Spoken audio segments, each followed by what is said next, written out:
নমস্কার বন্ধুরা, জ্যোৎস্নার রীতিকথায় আইটি নতুন পর্বে তোমাদের সকলকে স্বাগত জানাই। বন্ধুরা, আমরা তো সকলেই জানি দোল পূর্ণিমা একটা রঙের উৎসব, কিন্তু এটা শুধু রঙের উৎসব নয়, এটা আধ্যাত্মিক এবং ধর্মীয় দিক থেকে একটা গুরুত্বপূর্ণ দিন। এই বছর আগামী 14ই মার্চ উদযাপিত হবে দোল পূর্ণিমা। তাই এই শুভ সময়ে যদি আমরা বিশেষ কিছু কাজ করে থাকি, তাহলে আমাদের জীবনে সুখ সমৃদ্ধি থাকবে, ধন সম্পত্তি বৃদ্ধি পাবে।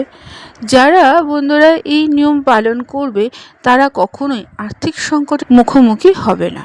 বিশেষ করে দোল পূর্ণিমার দিন যদি সামান্য জল ও গুড় এবং তুলসী পাতা দিয়ে এই সহজ প্রতিকারটি করে থাকে, তাহলে মা লক্ষ্মীর আশীর্বাদ সর্বদা সেই ব্যক্তির উপর থাকবে। তাই বন্ধুরা, আজকের পর্বে এই বিষয়ে তোমরা কিছু জেনে নাও। ভালো লাগলে অবশ্যই শেয়ার করে দেবে, লাইক করে দেবে, আর পাশে বেল আইকনটিকে প্রেস করে রাখবে, যাতে পরবর্তী এইরকম কোনো ভিডিও নোটিফিকেশন সবার আগে তোমাদের কাছে পৌঁছে যায়। বন্ধুরা, দোল কেবল রঙের উৎসব নয়, এটি আধ্যাত্মিক ও ধর্মীয় দৃষ্টিকোণ থেকে একটি গুরুত্বপূর্ণ উৎসব। এই দিনে তুলসী সম্পর্কিত ব্যবস্থা গ্রহণ করলে কেবল আর্থিক অবস্থা মজবুত হয় না, ঘরে সুখ সমৃদ্ধিও বিরাজ করে।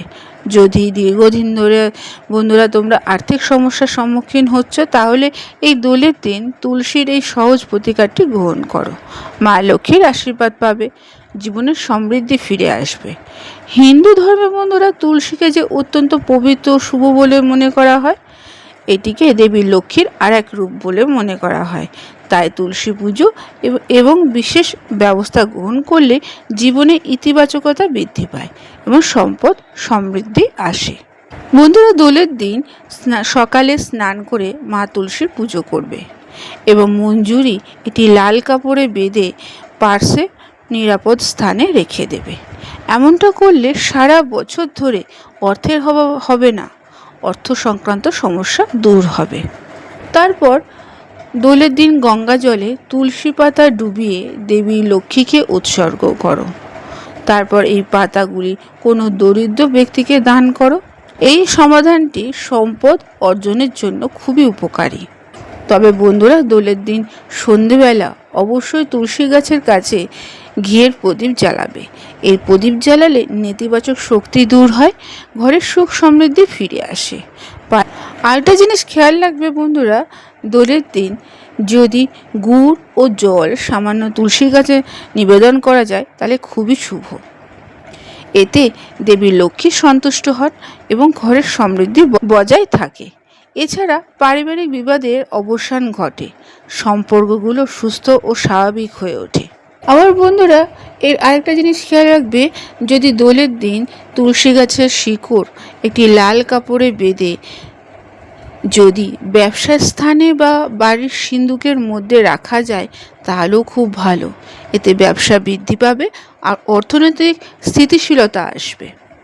আবার বন্ধুরা অর্থ সংক্রান্ত সমস্যার অবসান হয় এই তুলসীর প্রতিকার করলে, আয় বৃদ্ধি পায়, মা লক্ষ্মীর আশীর্বাদ থাকে সর্বদা, ঘরের সিন্দুক কখনো খালি হয় না। তাই তুলসীর প্রতিকারটি অবশ্যই তোমরা করবে।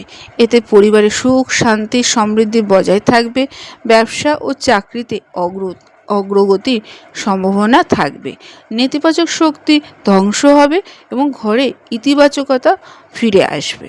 তাই বন্ধুরা, দোলের দিন অবশ্যই তুলসীর এই প্রতিকারটি তোমরা করে দেখবে। বন্ধুরা, আজকের পর্বটি এখানেই শেষ করলাম। এতক্ষণ আমার ভিডিওটি দেখার জন্য ও শোনার জন্য তোমাদের অসংখ্য ধন্যবাদ।